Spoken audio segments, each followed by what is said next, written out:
If I said the name Sean, would this be connected here? Yeah. Get the hell out of here.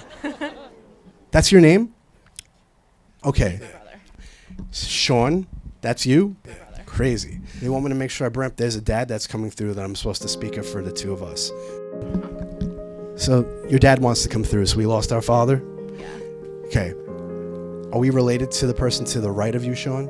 Yeah. So I feel like I'm supposed to go to you. Are we the mother? I'm the mom. Yes. Okay. Yes. Your husband wants me to say, do you know what is touching his passing? As if like the day before he died was somebody's birthday. I'm going to say the week that he passes away, there's another significant event in the family. He passed on May 4th, and my stepdad's in recovery, and his anniversary is May 5th, and he calls it Cinco de Mayo. He passed on May 4th, and that's May 5th. Okay, which is not just the holiday for Cinco de Mayo, it's the recovery Anniversary day of my for your stepdad. stepdad. Gotcha. Just wants me to bring the feeling of raining on a parade or what else we celebrate the same week that we lost him. Yeah. So stepdad's still around? Yeah. Your husband? Well, he wants me to say the J.A. name.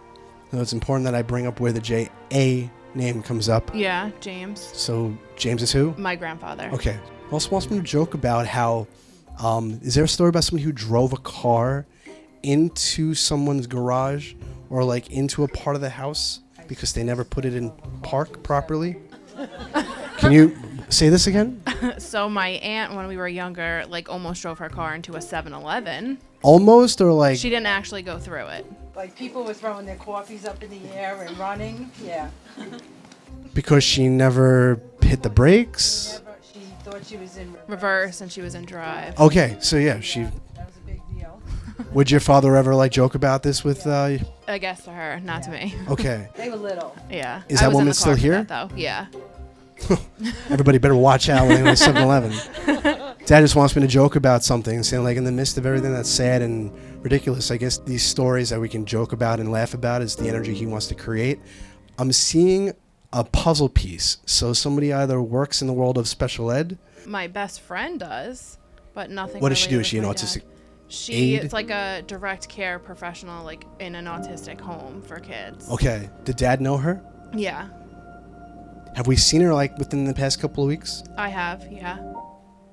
And I've never gotten this name, so here goes anything. I'm kind of afraid of saying this. But do you guys know who Chelsea would be? That's my best friend. There it is. Well, there's your reading. Your dad just wants me to find this. I don't think it's my way of saying, like, tell her I love her. It's to say, here's validation of, this is me. Your best friend is Chelsea, and she works in this environment of special needs and development for kids. Yes. It's my way to make sure I bring up what's important, who's important to you. Dad's bringing her up to say this is his way to validate he's fine. You guys both wear black, you know, and I think that's cool. But I wonder if a lot of ways you realize you guys grieve differently entirely in the last 5 years with each other of how to deal with Dad's death. I wonder if we actually had a little bit of a disconnect at some point with our relationships. But I feel like when he passes away, he does feel like you're in his corner.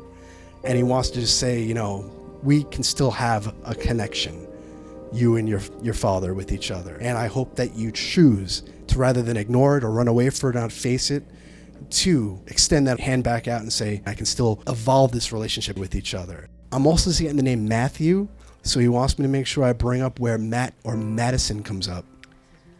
That was his middle name, and I have a good friend named Matthew. Okay. Your father's middle name is Matt? Just a way to bring up, way to... What was his first name, if I can ask it? Stephen. So, the name of the night. They're trying to get me to say ST. If I said apologize. Steve, that you would know who he would be talking about? That's my son. Okay. Do you know where, like, the name, like, Steve Stace comes up? They keep on Steve saying... is my husband. But Matthew is his middle name. Yeah. Your dad wants me to bring up who's got, like, something of, like, a skull tattoo or something... Actually, if it has to be tattoos, does somebody have, like, a skull, like, on their countertop or, like, they have a giant, like, shiny skull somewhere? Dad wants me to bring up the reference of the skull. I'm getting the year 1996. Yeah, that's when we divorced. Okay. So, just his way to say that is a significant turning point in our life. There's a story about somebody who attempted to kill themselves and was unsuccessful or threaten to hurt themselves? Stepdad. Did your stepdad ever threaten to kill himself? Yeah, and I was the one that like talked him off the ledge. Okay.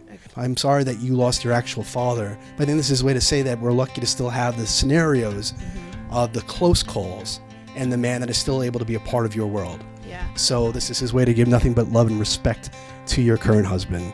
And I wonder if that's a really impactful reference coming out of this guy's mouth. So this is his way to make sure I call out to you guys by name, I guess by dates, by years of separation, to say I'm aware of your social circle, who impacts your life, and I'm still connected. Thank you guys very much. Oh my God.